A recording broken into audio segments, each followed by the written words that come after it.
cuarto grado de secundaria del año 2020-2021. Saludos cuarto de secundaria, bienvenidos a otra fascinante clase de Ciencias Sociales. Yo soy su maestra Yancel Ferreras. ¿Sabes por qué estoy vestida así? Les explico. Estoy así porque el 24 de abril los dominicanos recordamos una fecha súper importante y de esta manera represento a todas las mujeres que fueron parte de esta, por lo que estoy doblemente feliz. Primero, porque comparto un día más de aprendizaje a distancia con ustedes. Y segundo, porque hoy aprenderemos sobre un tema de suma importancia para nuestro país.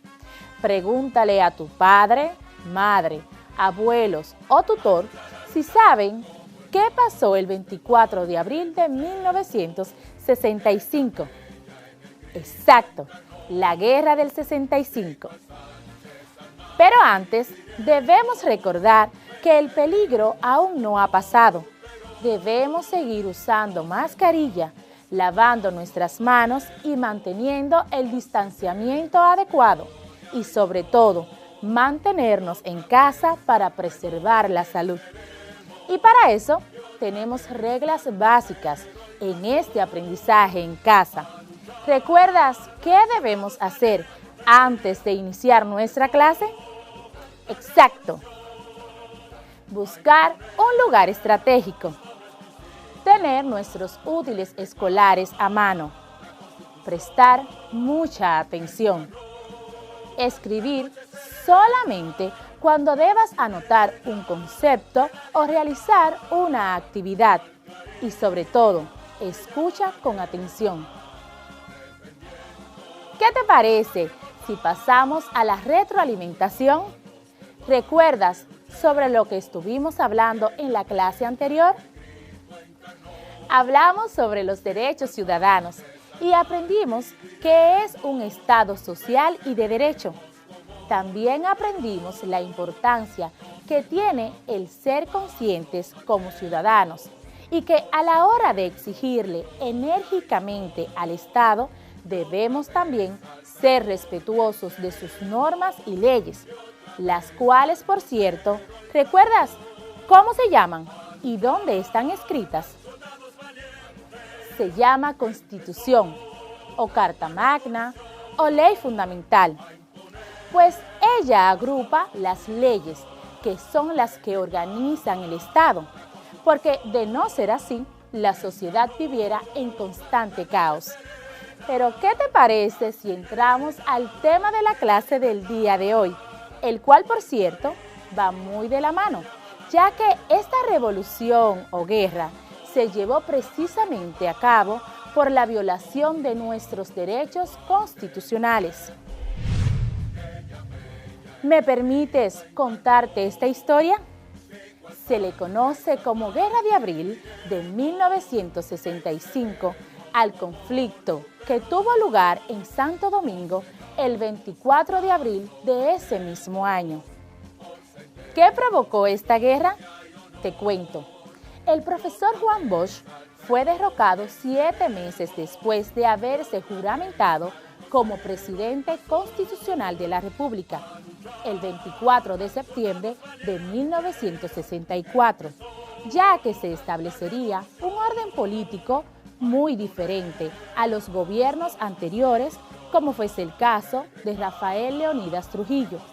Los norteamericanos tenían miedo de que se instaurara en el país otro gobierno comunista como en Cuba. Pero, ¿por qué pensó esto? Pues debido a la promulgación de la Constitución de 1963, la cual establecía, entre otras cosas, la libertad religiosa y de expresión, la libertad política, el derecho a la vivienda, la igualdad entre hijos naturales y los nacidos bajo matrimonio, así como el retorno de los opositores políticos y exiliados durante el régimen trujillista. Prohibía además los monopolios, la apropiación de extensivas tierras y otros tantos proyectos innovadores que provocaron que diversos sectores acusaran al profesor Juan Bosch y a su gobierno de comunistas, por lo que su gobierno fue derrocado con un golpe de Estado. Asentando el golpe, Bosch salió al exilio hacia Puerto Rico. Con la ayuda de los partidos minoritarios que perdieron en las elecciones de diciembre, las Fuerzas Armadas nombraron un triunvirato para gobernar el país, y el cual estaba presidido por Emilio de los Santos e integrado por Ramón Tapia Espinal y Manuel Tavares Espaillat. Antes de seguir, quiero que conozcas un personaje que será muy importante para este tema. Francisco Alberto Caamaño de Ño fue el líder de la resistencia constitucionalista que en 1965 buscaba devolver el poder a Juan Bosch, quien fue el primer presidente electo de forma democrática, tras 3 décadas de dictadura protagonizada por Rafael Leónidas Trujillo y derrocado con un golpe de Estado en septiembre de 1963. Caamaño fue el líder de la insurrección cívico-militar de abril de 1965. Durante los últimos años de la era de Trujillo, Caamaño comandó el Cuerpo de Cascos Blancos de la Policía Nacional. Al estallar la revolución del 24 de abril, Caamaño encabezó el movimiento creado por el coronel Rafael Fernández Domínguez, quien se encontraba en Puerto Rico con impedimento de entrada al país. Caamaño lidera la Revolución de Abril, inspirado en devolver a la nación el orden constitucional violado en 1963, primero por los militares golpistas y luego por la invasión norteamericana, convirtiéndose en el líder indiscutible de la Guerra de Abril. Ante la inminente invasión estadounidense, con el pretexto de proteger vidas y bienes de ciudadanos estadounidenses, y la llegada de la 82 División Aerotransportada de la Armada de Estados Unidos, con 42.000 marines, Caamaño participó en una reunión en la embajada estadounidense en Santo Domingo, donde el embajador le dijo a Caamaño que no estaba en calidad de negociar, sino de rendirse. El coronel Fernández Domínguez regresó clandestinamente, incorporándose a la lucha, cayendo en combate en la toma al Palacio Presidencial el 19 de mayo. A raíz de estos acontecimientos, el 3 de mayo de 1965, contando Caamaño con 32 años de edad, el Congreso Nacional lo eligió y lo designó como presidente constitucional de la República Dominicana, tomando posesión de la presidencia el día 4 de mayo en el Parque Independencia. Caamaño ocupó la posición de la presidencia hasta el 3 de septiembre de ese mismo año, cuando presentó su renuncia en un acto masivo en la Fortaleza Osama tras la firma del Acta de Reconciliación Dominicana, acto institucional. Debido al rumbo político del país con un gobierno autoritario, Francisco Caamaño continuaría su lucha por la democracia dominicana por Playa Caracoles, en Azua, en la costa sur del país, comandando un grupo de hombres con la finalidad de comenzar la lucha armada en las montañas para combatir el régimen de los 12 años del presidente Joaquín Balaguer. Fue abatido el 16 de febrero de 1976. De hecho, en su honor se escribió una canción. Muchos dicen que su autor fue Chico González, pero la voz enérgica que transmite la pena y valentía de ese hombre fue Ramón Leonardo, quien asegura que esta canción le ayudó a decidir cuál era el camino que iba a seguir. Este expresó, y cito: "Fue mi forma de identificarme con Caamaño y con la gesta de Abril. Fue mi lucha sin tomar el fusil". ¿Quieres escuchar esta hermosa canción?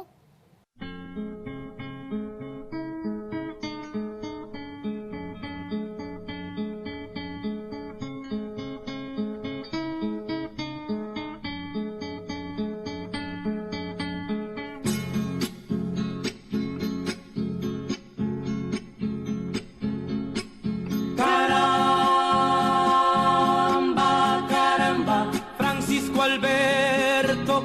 caramba. Mi comandante te hiciste el muerto en la sierra. Se lo creyeron, qué bueno, Francisco Alberto, caramba. Ellos contaron el cuento, Francisco Alberto, y ellos no lo creyeron, que tú te has ido, no es cierto. Tú estás viviendo en el pueblo, Francisco Alberto.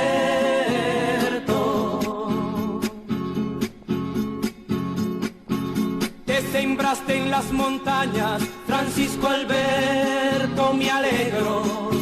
Y engañaste a los de arriba, los generales y el miedo. Francisco Alberto, me alegro, Francisco Alberto, caramba. Media isla, en la zozobra del luto y de la sangre. Media isla, y la presencia centenaria de los yanquis. Media isla bañada de febrero en caracoles. Francisco Alberto, Peña Jaques, Galán, Claudio, Pérez Vargas, Hamlet, Payero Ulloa, Holguín Marte y Lalane.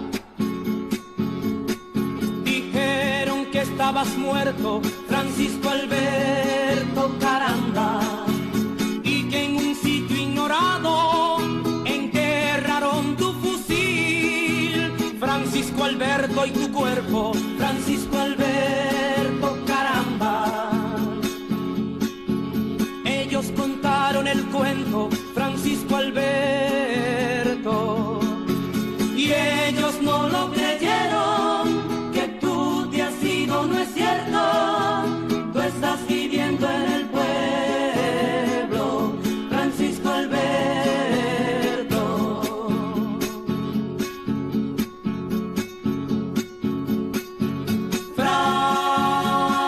Francisco Alberto, mira tu pueblo.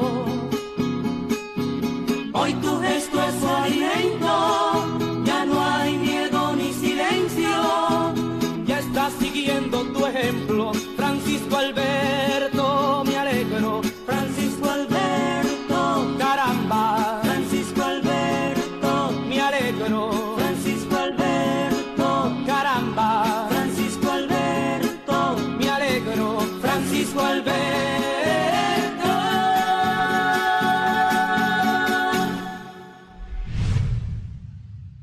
Cuando termine la clase, no olvides dejarme un comentario para saber qué te pareció.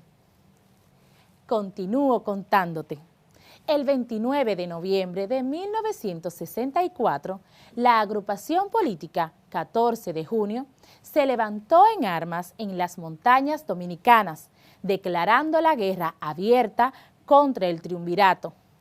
El 21 de diciembre, Manuel Aurelio Tavares Justo, líder del movimiento 14 de junio y viudo de Minerva Mirabal, asesinada por el régimen trujillista, es fusilado en la sección de Las Manaclas, en la Cordillera Central, lo que provocó una gran indignación popular y motivó, por otra parte, la renuncia del presidente del triunvirato, Emilio de los Santos. En el levantamiento guerrillero murieron 32 dirigentes y militantes de la agrupación política 14 de junio. Con el ascenso de Donald Reed Cabral a la presidencia del triunvirato, la situación económica del país se deterioró. Se llegaron a acuerdos con el Fondo Monetario Internacional, mientras que la miseria que sufrían los sectores marginados se agudizó. El sábado 24 de abril de 1965 se sublevaron los campamentos militares 16 de agosto y 27 de febrero, dando el golpe de Estado al triunvirato y al gobierno de Donald Joseph Reed Cabral. En las primeras horas del 25 de abril, los militares constitucionalistas entran a la ciudad de Santo Domingo y obligaron a renunciar a Rick Cabral. El pueblo se lanzó a las calles, ocupando el Palacio Nacional en respaldo del contragolpe de Estado. Esa misma noche se trasladó el poder a una autoridad civil, en la persona de Rafael Molina Ureña, como presidente provisional y quien había sido el presidente del Senado durante el gobierno de Bosch. Momentos después, se anunció el restablecimiento de la Constitución de 1963 y el regreso del profesor Juan Bosch ese mismo día desde Puerto Rico. Sin embargo, en la base aérea de San Isidro, en el llamado Centro de Enseñanza de las Fuerzas Armadas, CEFA, los generales Wessing y Wessing e Inver Barrera se opusieron al retorno de Bosch y al restablecimiento de la Constitución de 1963. De inmediato comenzaron los bombardeos y los ametrallamientos aéreos al Palacio Presidencial y otras posiciones de los constitucionalistas. Entonces se dio la batalla del Puente Duarte, que fue una de las más sangrientas, pero al final de la misma, las tropas reaccionarias de Wessing y Wessing fueron derrotadas y obligadas a volver sobre sus pasos. La participación popular fue tal que muy pronto el aparato militar regular quedó virtualmente desarticulado por las acciones militares del pueblo en armas. Fue tomada la fortaleza del Osama, en donde se encontraba la Policía Nacional, en su versión de los cascos blancos.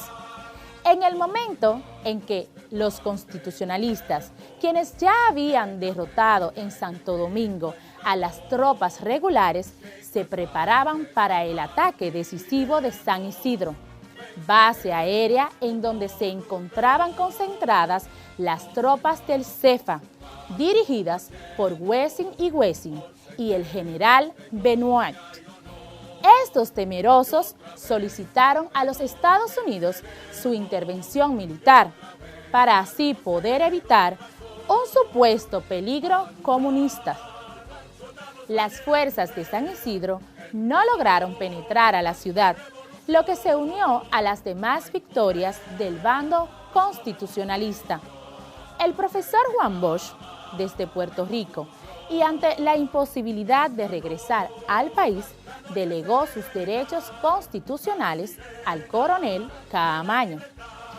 Esto sucedía mientras el Congreso se reunía de emergencia y proclamaban a Caamaño presidente de la República. Se produce así uno de los actos más trascendentes de esta historia. El presidente de los Estados Unidos, Lyndon B. Johnson, envió el 28 de abril de 1965 a más de 40,000 marines norteamericanos a tierra dominicana, con el pretexto de proteger vidas y bienes de los ciudadanos de los Estados Unidos. La presencia de los marines norteamericanos fortaleció al grupo militar que enfrentaban a los constitucionalistas. La ciudad de Santo Domingo quedó virtualmente dividida en dos mitades. De mayo a septiembre de 1965, el país contó con dos gobiernos militares: el gobierno constitucionalista, cuyo presidente era el coronel Francisco Alberto Caamaño, y el gobierno de reconstrucción nacional, a cuya cabeza estaba el general Antonio Inver Barreras, quien fue uno de los organizadores del complot que perpetró la muerte de Trujillo y que se declaró anticomunista. Los enfrentamientos prosiguieron a lo largo de esos meses. Los Estados Unidos, ante la presión internacional, convocó a la Organización de Estados Americanos, OEA, para crear una misión de paz para enviarla a la República Dominicana. para que la invasión que hizo quedase amparada bajo la bandera de la OEA. ¿Qué es la OEA? La OEA es la Organización de los Estados Americanos.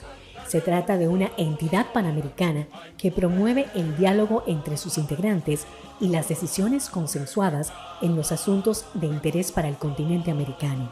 Entre los objetivos de la OEA aparecen la consolidación de los regímenes democráticos, la defensa y promoción de los derechos humanos, el apoyo al crecimiento de la economía, la defensa de la seguridad, de la paz y la construcción de vínculos amistosos entre todos los países de América. Con su sede en los Estados Unidos, Washington, D.C., la OEA cuenta con 35 Estados miembros y reconoce el inglés, el portugués, el francés y el castellano como lenguas oficiales.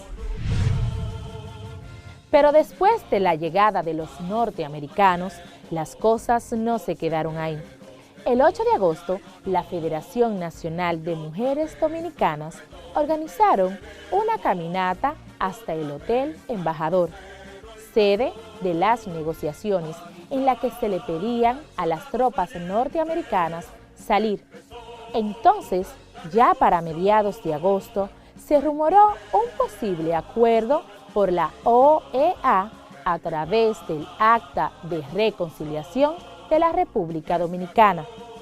Finalmente, el 30 de agosto de 1965, con el permiso de la Comisión Mediadora de la OEA, se firmó un acuerdo llamado Acta Institucional, en la que se escogió a Héctor García Godoy como presidente provisional y se acordó elecciones para el año siguiente. Con la firma del acta quedó unificada la República y finalizada la guerra, donde se procedió a quitar la trinchera que limitaba la zona constitucionalista. El 3 de septiembre se firmó el Acta de Reconciliación Nacional. Ambos gobiernos acordaron renunciar y elegir un gobierno civil provisional que estaba presidido por Héctor García Godoy. Otros acuerdos fueron la celebración de las elecciones en 1966, la declaración de una amnistía general, el desarme de los civiles y el retiro de los militares norteamericanos. Además del Acta de Reconciliación, se firmó el Acto Institucional, especie de constitución para elegir el lazo entre el término de las hostilidades y la toma de posesión del gobierno constitucional. Finalmente, durante los meses que duró el proceso, el flujo de las masas, la algarabía popular por participar en la contienda electoral, se vio afectada por la represión. Se afirma que durante el proceso, más de 300 dirigentes del PRD fueron asesinados como una forma de advertencia. La vida del líder de ese partido peligraba, teniendo que hacer campaña política desde su casa. Y, haciendo uso de la radio, Joaquín Balaguer ganó los comicios, iniciando el período conocido como los 12 años de Balaguer. Una vez más, Bosch partió al exilio. Dime, ¿qué te pareció este baño de historia? Seguro que de algún familiar habrás escuchado esta historia, donde la ciudad tuvo que dividirse en dos, donde el puente se convirtió en un escenario de guerra y el toque de queda iniciaba a las 6. Ahora ya sabes algo más sobre la historia de tu país. Como actividad pendiente, quiero que realices un mapa mental sobre la guerra del 65, bien ilustrado, definido, y que también investigues la participación de Elías Wessing y Wessing y Antonio Inver Barreras y lo envíes a tu maestro o maestra tutor. Esta fue otra fascinante clase de Ciencias Sociales para cuarto de secundaria. Yo soy Yancel Ferreras. Nos vemos en un próximo encuentro. ¡Chao! Ganó